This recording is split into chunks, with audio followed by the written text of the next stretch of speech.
Welcome, everybody, to the PHDJ podcast. My name is Mike, and sitting right next to me in New Jersey. Here what he up? is. It's Joe Bunn. If you're watching this on video, it's very strange. Usually there's like a cut in the middle of the screen, and I'm on one side and he's on the other. But we don't have the cool elite sign. Yeah, in the back. right, exactly. I said if we're gonna shoot this here in Jersey, let's do it in the lobby so we can get that nice sign in.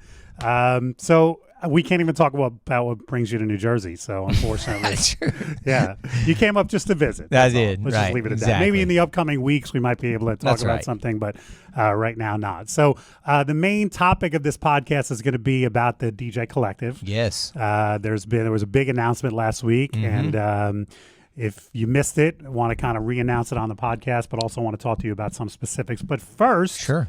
Some personal stuff. Happy anniversary. Oh, yeah. Thank you. Was it 16, did I say? 16 years. Dude, that's awesome. May 31st. That's fantastic. 16 years. Tell us about your wedding day. Do you remember about it? Whew. Was it nice weather? The weather was incredible for South Florida, and May 31st should be. You didn't get married in North Carolina? I did not. I did not, because I knew. Here's why. If I got married in North Carolina, there would have been 375 people there. Oh, not even a question. Right. Not necessarily because of me, but my parents. No, I get it. You know, my parents are from Eastern North Carolina. They would have felt politically inclined to invite everybody. Right.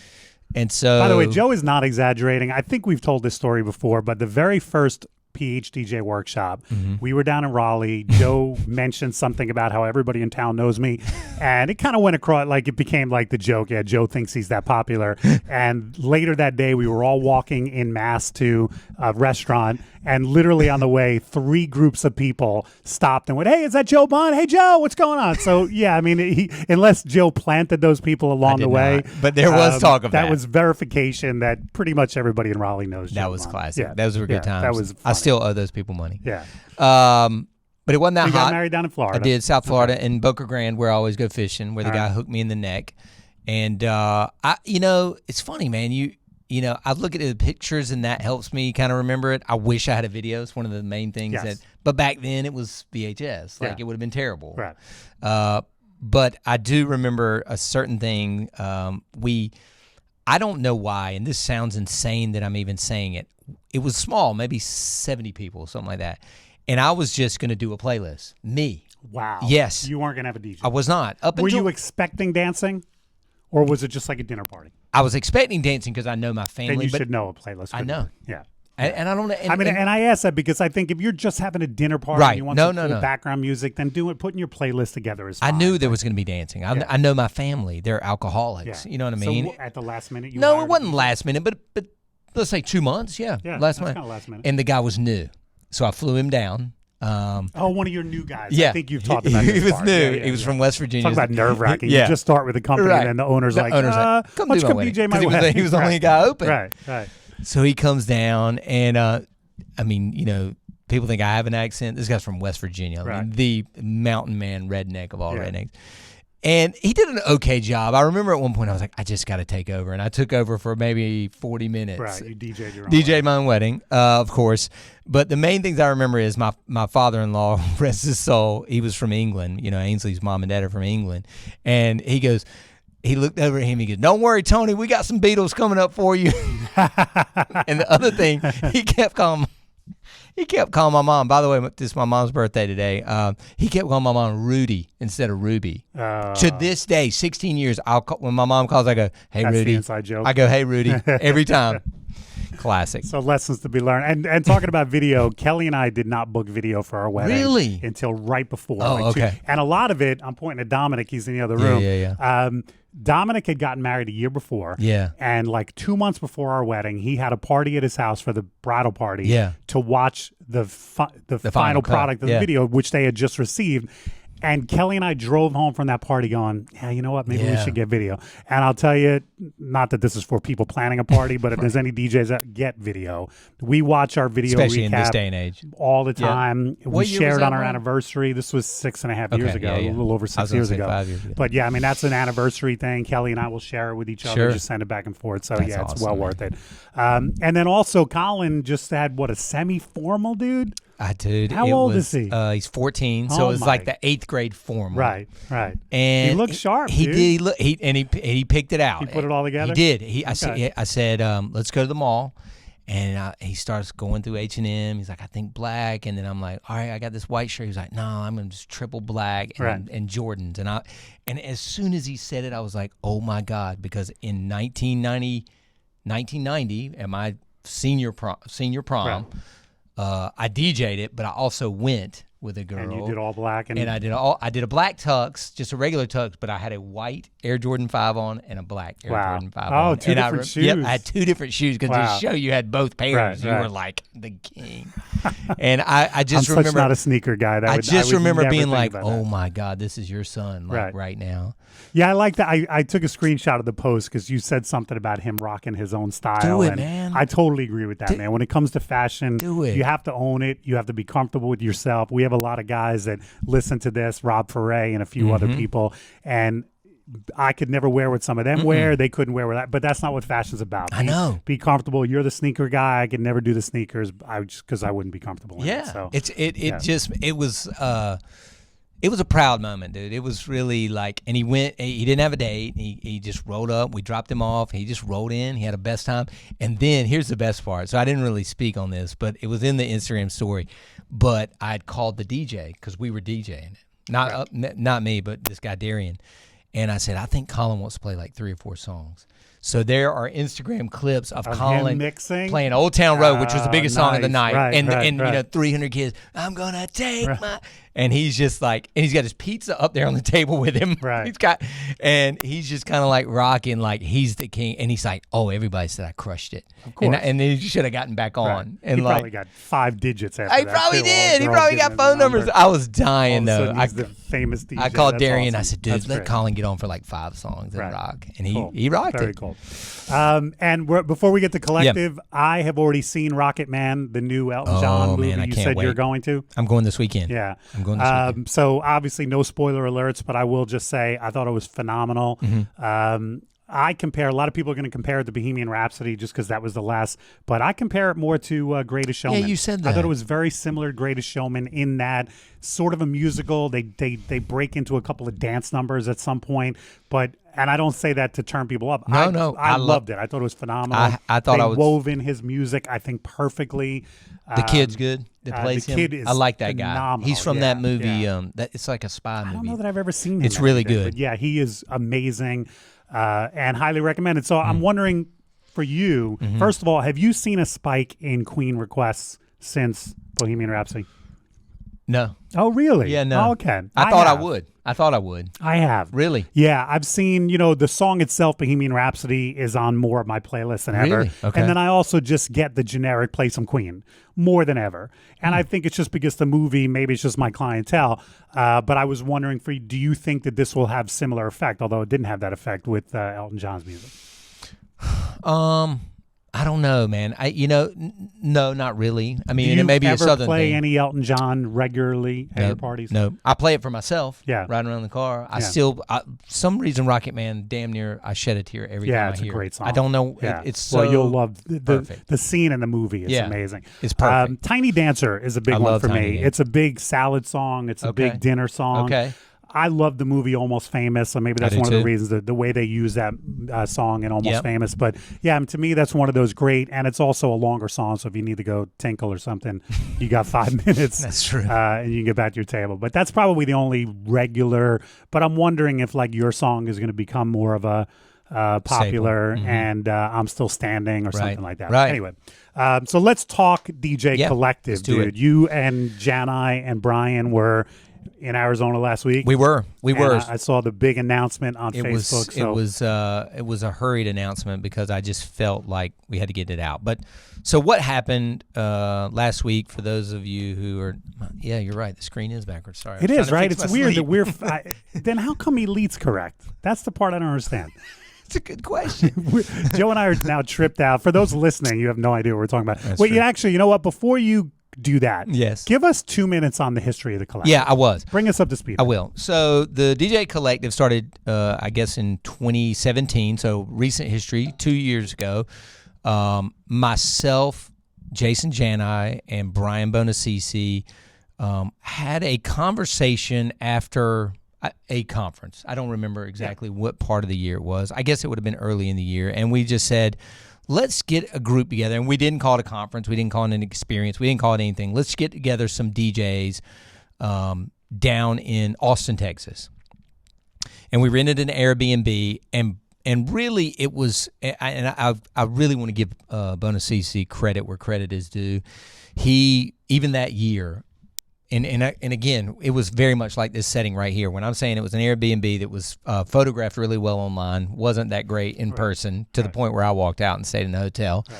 But we were all just sitting around on couches on laptops. And did you bring in any outside education in year one? Brian, again, pulled resources from Engage, where he is, super dialed in. And I'm talking about people that had worked for Lexus and branded for blah, blah, blah. Like heavy hitters are standing in this dining room basically talking to us about marketing and branding. And then we also did a lot of those people left, and we had, I think we had somebody come bring in food for breakfast and lunch, like an actual chef. Right. And so we didn't really have to leave the house, and people were just sitting around with their laptops open, and we would basically just talk, about, hey, show me how you organize your crates, or what mix of Tiny Dancer do you use, blah, blah, blah. Right. And it became like this kind of camaraderie. And even more so, we even had a day excursion where we went to that stunt ranch. Remember that? Stop pointing at me. I wasn't there on I know year that. one. Joe But keeps pointing at me. I was not one of the cool kids in year one. To be fair. Last year, they expanded it to include guys like me, apparently, and gals like, there were a few more women, I think, in year two. There were. Kristen was there. Yep. So that was the history. But so year one, so year two, what was the philosophy between year one and year two to expand it a little bit? Because you basically doubled the numbers, I think. We did. It went from 12 to 26. Okay. Right. And it was to expand it and make it a little bit more experiential, a little bit nicer. We were in that it's really funny. cool I'm hotel. practicing a seminar for next week, and I have that word in there. Experiential. I get tripped up on it because I want to say experimental, but it's experiential. Very close. It's very close. Yeah. And so we it's funny do. because I was rehearsing that yesterday, trying to explain. I don't know if you should listen to the way I say it. That's not a good. You just nailed it. I'm going to bring you in for my seminar. So you decided, ladies and gentlemen, a special guest. I just walk up and I go, experiential. Thank you, Joe. Thank you. You've done your part. And Brian, pretty much last year, from what I saw, did. I don't even really want to take credit for doing much of anything. He spearheaded it. He had his right hand man Sean come in and was driving back and forth to the airport, picking people up, setting up stuff. I mean, and you were there, and it was really, really well done. Right. The AV worked well, which sounds common, but no, I've been to conferences. You've been on stage recently and had audio problems in front of 1,500 people. So, it happens, but the audio was perfect. I thought the hotel was super cool. Dude, everything down to. I got a code for Uber to bring me from the airport to the hotel. Yep. And that was included in my price. Absolutely. I was blown away last year with the organization, with the level of content, with the camaraderie, everything else. So this year now, year three. You went to Arizona. That was, again, Brian's thing. Which in November is a beautiful time of year. Oh, my goodness. I mean, I've been to Arizona that time of year. I have not. This was stunning. My first trip it's last gorgeous. week. Yeah. And everybody we spoke to, number one, last week was in the 80s, and they were like, it's normally 20 to 25 degrees hotter by now. Right. But in November, when you guys are coming back, be prepared for 75 It'll degrees. It'll be mid-70s during the day, dipping into the 50s at night, which is just beautiful. Perfect. Yeah. And so that was all I'm trying to talk Kelly into coming out. Because I'm off the weekend after. I'm like, Kel, let me put you on a plane Thursday. You come out. We spend the weekend. I'm hoping she'll do it. I'm telling you. Yeah. Beautiful out there. So you found a hotel. Well, let me just say that was not easy. We had 3 choices on the menu. Right. Now, I will say we have feet on the ground there. Sicily is a high-end corporate and wedding planner that lives in Scottsdale that, again, Brian knows from Engage. Okay. Which so she helped you? Yes, and she kind of narrowed it down to these 3. Okay. So night 1 we stayed at, I keep wanting to call it Ho Valley, but that's not right. It's That's Valley Ho. Yeah, Valley Ho. It's Valley Ho. Right. Ho Valley's not right. I might have a tough time explaining to Kelly that I'm going to Ho Valley for a week. Hey, babe. Yeah. Ho Valley. Very cool. I mean, throwback. I mean, like straight up look like the Jetsons. Like, very throwback. That I don't know what the style of, but it's 1950 something hotel. Redone. Rooms were very nice. Pool was kind of cool. Just not in our budget. Went from there to a place called the Saguaro. So you actually stayed for 3 nights? No, we stayed 2 nights. So they gave you the tour of the place, put you up? Yes, okay. everything. All right. And then that place was more kind of Tex-Mex, very colorful, cool artwork on the walls. We liked that a lot. And then the third and final place, which is where it's going to be, is the Hotel Adeline. Right. And again, I was like, is this a new property? She said, no, it's from the 60s, but it's just been multi-million dollar. I looked on the website. It looks really awesome. Nice. Yeah. Pool, amazing. Bars, amazing. There's a speakeasy in the hotel. You pick up a payphone and have to give a password to get in it. That's it is cool. so freaking, the gym, like, and, hotel gyms, you and I go in there. Yeah, one treadmill and a couple of weights. It is top of the line. I don't know if you remember last year, and last year's hotel was great, but I went out for a one morning, and Nepa was getting on the elevator, and I said, heading down to the gym. He goes, no, I'm going off property, because the gym at the hotel didn't have enough weights for him. I mean, Nepa's a big boy. But he had found a gym locally. He went to Planet Fitness down the street because they had bigger weights. I was like, why don't you just run with me? He's like, nah, I ain't running. Nah, he's lifting. Yeah. So anyway, even down to the gym, everything is super top of the line. So super excited. So now it's no longer invitation only. It is not. Okay. So what I guess, without getting into too deep at the financials, to put on anything, even last year, is and what kind of was scary is, I mean, at the end of it all, we kind of find out Brian had been kind of carrying this note on his back for last year, which was still in the tens of thousands of dollars. Yeah. This year, Dude, when he told me what was included last year for the price, I was like, how are you doing this? Right. What exactly are you doing? He didn't. He didn't. So the price has gone up a little bit this year, and there are fewer meals included. True. But I still think, as I look at it, it's the value for $2,000. $2,000, the 4 nights of the hotel, which is almost half of your $2,000 right there. Correct. Yeah. At a place this nice. Right. And then breakfast and lunch on Tuesday, Wednesday, Thursday, I think is what we have. Isn't that okay? Does that sound right? I thought it was only the 2 days, but either way. I think it's Tuesday. Well, it's Monday, Tuesday, Wednesday is the That's right. But Monday we start at 1. So I think it's Tuesday, Wednesday. I think you're right. Breakfast, lunch on property, which food was fantastic, by the way. I ate breakfast and lunch there. So yeah, I mean, there's a lot included in the package price. I don't think we're doing the Uber code this year, but it was. So talk to me about the philosophy of opening it now. 2 years, it's been invitation only. Correct. Now you're basically saying anybody who's got the money is welcome to come join. I mean, I don't want to put it like that, but I will say this. Well, be honest. There's no vetting process, right? No, and I kind of like. Here's what the separator is, or I guess $2,000. Correct. That's the separator. And you're assuming that no joker in the industry, nobody who doesn't really care about DJing isn't going to take it seriously. You're assuming that person might get a free expo pass to a convention, but they're not going to spend $2K. It's pretty $2K much plus flying out there. Right, exactly. Right. Yeah. Well, I mean, if dinners. you're drivable to that, but $2K plus flying, that's your assumption, right? Yes. And I think it's a safe assumption. It is very, to be fair, at 40-some people signed up so far, and I know I can look at this list. I mean, pretty much all the what I would call the OG people have signed up, other than 1 or 2. And then I think I personally know everybody else that's signed up by name. Well, dude, by you know face. Everybody in the industry pretty much. Between me and you, we know connected. damn near everybody. Yeah. But they're people that take their business very seriously. Right. So just like the Engage is kind of the high-end luxury wedding conference, which is $3,600, which includes absolutely nothing. No hotel, no meals, nothing. Nothing. Right. This is very similar. The price is the discerning factor sometimes. So we hope to get to around 80. We're halfway there.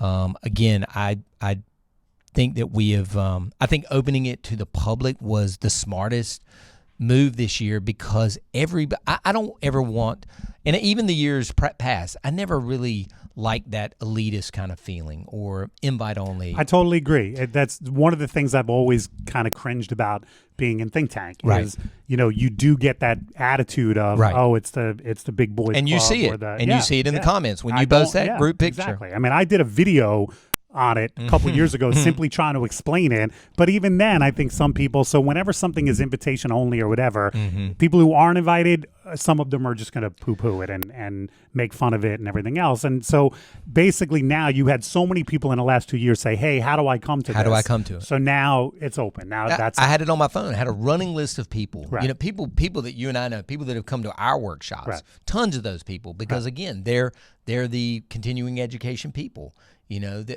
From the Mitch Taylors of the world to the OG people that were there year one sitting in that bedroom. I mean, these are the people that always, just like you and I. I mean, this thing started from not really not leaving a conference happy, not thinking I took any nuggets away. Which, I brought up Think Tank. I mean, that's exactly how Think Tank got started 15, 17 years ago, whatever it was. Right. A couple of us were sitting around. Some people had flown in from Marcello's, I guess it was his 30th birthday, I think. Oh, okay. And we were sitting around saying, conferences are great, but if only we could boil it down and have a little bit smaller group and get a little bit less 101 and more. And to Casey's credit, he ran with it and basically invited a bunch of people to Chicago that summer. Marcello's birthday is in February, and 5 months later, a bunch of us were in. And that's how year one of Think Tank happened. Sure. So you already said you think you'll get to about 80. So I was going to ask you, because I know Brian did a Facebook Live and said 100 is, I guess, the cap or the max or something. So you don't think you'll get to that point? I mean, that's including that's probably us literally taking over this hotel. That would be speakers, sponsors, the blah blah blahs of the world, the gear manufacturers, like everybody all in would probably be 100 is where we would cap out. Right.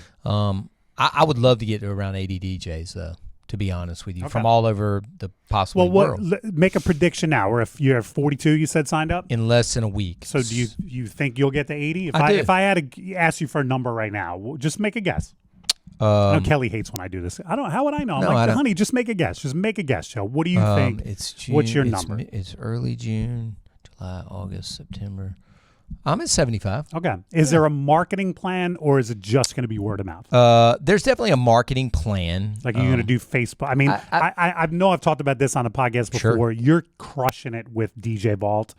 Your ads are coming up constantly. So are you going to use the same type of philosophy? I would yes, I would use that guy. Okay. And I would use we shot absurd amounts of video content before everybody jumped on the red eye on the day. Jeff Scott was out there. I saw absolutely. Shooting. Yep, he's shooting his little butt off. So he shot hardcore for hours. So you can wrap some of these up into promo stuff. They can be packaged up into ads. They can be packaged up and put on the website. Right. Which is www.thedjcollectiveofficial.com. I guess we couldn't get the DJ Collective. You couldn't get even just DJ Collective? Trust me, I didn't buy the URL. Okay. The DJ Collective official.com. By the way, if you want to check it out. So, but again, man, it was one of those things, Mike, where, if you think back to last year, and you could probably go back to your phone and your DMs on Instagram or your text, and I guarantee people were pinging you. How can I be part of this? Oh, no doubt. It happens every time I'm at Think Tank. Happened last year when I was in, where we were in Tampa. Yeah, no doubt. And last year, I really had nothing to do with it. So I was like, hey, man, you're going to have to ask the powers that be.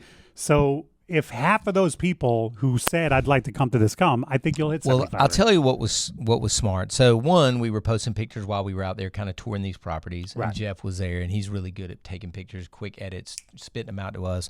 But if you notice, all three of us made a post and said, hey, if you're interested in this thing, DM us. And I'm telling you, man, it was floodgates. Yeah. And then what I did was, once we got the site up, which was that same day, we just put up a one-pager, because I was like, guys, here's the thing. We really need to – these people are excited now. I don't want to wait 2 weeks and somebody put up a website and then do this. Like, people are excited right now. They want to get in on this.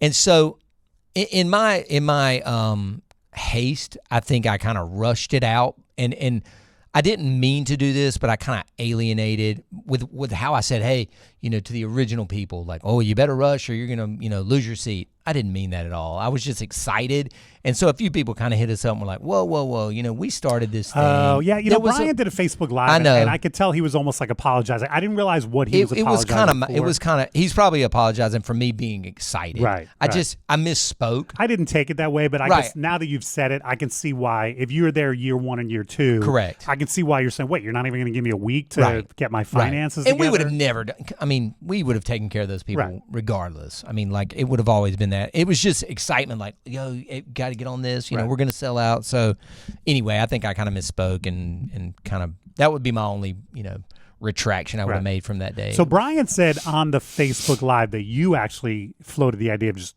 putting on an entire, like a conference type thing. Did you really? I thought you'd already been down that road once before. I don't know if that was really. He threw that out there, and I was like, "Really, Joe?" Because I thought you knew that massive undertaking. I did not until I really saw it on paper of how much it was going to cost to put on. I think it softens the blow a little bit to divide it by 3 people that are fiscally responsible, not one person like I felt like he took on last year. Right. And listen, are any of us going to retire even if there's 100 people there? No. We'll make a little bit of money, but I think Brian lost money last year. Yeah, I said, listen, man, I'm not bankrupt. No. And let's face it, for the hours that he put into organize, he should have made money. I certainly wouldn't begrudge if he put out numbers and said, hey, by the way, I made $1,800. I would have been like, you got underpaid. Yeah, absolutely. So the fact that he did all that and then it cost him money was a shame. He probably should have done a GoFundMe or something. To pay me. Honestly, I would have kicked in. Yeah. And I felt bad, and I just said, man, this is too big of an undertaking and too much time and too big of a production for us to lose money. Right. It's all the way across the country. We're going to have to leave our families twice and go to Arizona. I don't like to travel, as you know, even though I'm sitting here in New Jersey. On a whim. Yeah, on a whim. Anyway, so that's kind of how it blossomed into what it is now. And I'm not nervous. I'm excited. Good. I've already seen like even the 75% completed schedule is so sweet. Well, listen, I am simply an attendee. I have nothing to do with planning it. I'm excited about it. Like I said, I know Scottsdale that time of year is beautiful. So if nothing else, I think you got an awesome trip out west. I got an awesome trip that time of year. Yep. But I know from last year the content is going to be great. The camaraderie is going to be great. Obviously, there's a fear, if you will, maybe that's too strong of a word, of it getting too big and it losing some of that camaraderie. Yeah. But I think you risk that with any endeavor, with any change. I think that what was floated by me, and a lot of this stuff comes to me third party, and why I kind of wanted Brian on this, because he's a little bit more not passive but diplomatic. Yeah, he's very tactful. He's very tactful, and I don't want to get upset, so nobody really approaches me with these things. But they've said, again, the original members, like, well, this is getting too big. There's going to be a bunch of fanboys there that like you 3 guys, and I'm like, it's not really true. Again, the price is the discerning factor. Well, there might be, but right. But, as long as they're there to contribute and learn and share, who cares? Who cares what their motivation was? Exactly. Yeah. And I'm there to learn. Like, I know that these people that Brian has made connections with and is bringing in, I'm going to learn from. You want to be sitting in the front row taking notes. Whereas a lot of the conferences I go to, and I will never take this for granted, and I'm always humbled for it, I'm more of the provider. Right. And I'm okay with that. Right. You are as well. You're a teacher. You're a speaker. I'm a teacher. That's what we do at some of these conferences. At this one, even though I am kind of a producer at this one, I promise you I'll be in the room taking notes, and I want to learn from this. All right. Well, if you haven't caught on, Joe and I will both be there. So if you're a loyal listener of the podcast and you're interested, it's the longest URL ever. So get used to it. The DJ Collective Official.com. Yes, sir. Check it out. If you have any questions, DM Joe. Yes, please. DM Janai if you're connected with them. DM Brian Bonacisi, who I'm sure all of our listeners know. Yep. And maybe we'll see you out in Scottsdale. I hope so. I hope we do. Thanks for listening. Seeing people 2 weeks away from ARMS. Wow, that's so we'll see each other again. You will. We will see each other in Tennessee. Then we'll see each other back in Atlantic City. That's right. We got a lot of each other. No, never. Look at his tan. It's amazing. I know. I've been running and getting some beach time in. I'm psyched. It's summertime here in Jersey. All right. Thanks, everybody. Thanks, guys. Ciao.